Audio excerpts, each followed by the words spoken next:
I'm Sharon Wilharm of Faithflix Films here at the NRB convention, and I have with me a very familiar face, William Federer. And he's going to be telling us about, well, he has a whole stack of books, but he's going to tell us about just a few of them. It's so great to have you. Well, great to be with you, Sharon. And one of the books is called Change to Chains, and it's the 6,000-year quest for global control.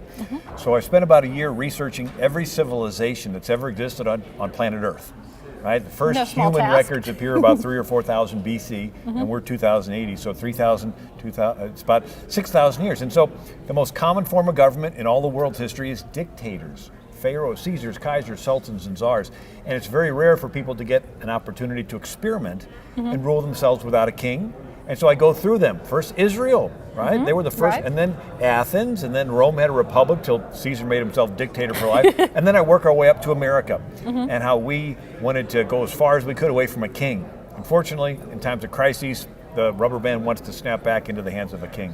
Wow. Another book that I did, it's called What Every American Needs to Know About the Quran. And people forget that Muhammad was a religious leader, and then a political leader, and then a military leader. And he fought in 66 battles. Wow. And so those that want to follow him go from religious to political to military.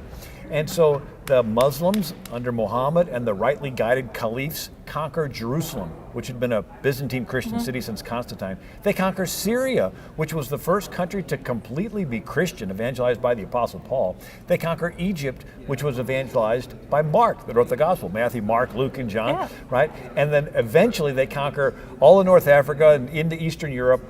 And anyway, that's when Columbus set sail to find a sea route to India because the Muslims had cut off the land routes. But I sort of work our way up to the present, so it sort of gives an angle there. And then the last one is a book called Miracles in American History.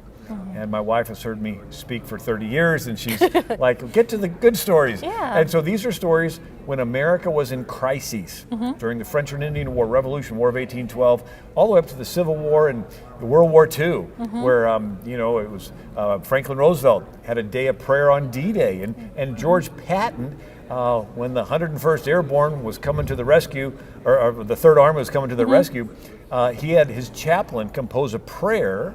They print it on 250,000 index cards and distribute them to the soldiers. They pray. The next day, the sky clears, the planes can fly, give them cover, and the Third Army comes to the rescue of the 101st Airborne at the Battle of the Bulge. But these are stories throughout our country's history when, yes, we were facing terrible crises, but we had leaders with faith and prayer and things turned around.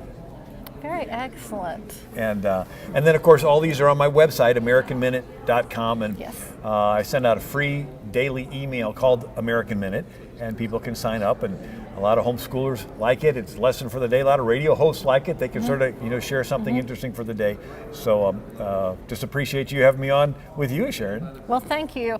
I'm such a big fan of his book that he didn't mention, God and Country, that we used as a resource quite a bit when we were homeschooling. So this is a great time. And we thank you. I'm Sharon Wilharm, Faithflix Films at the NRB convention.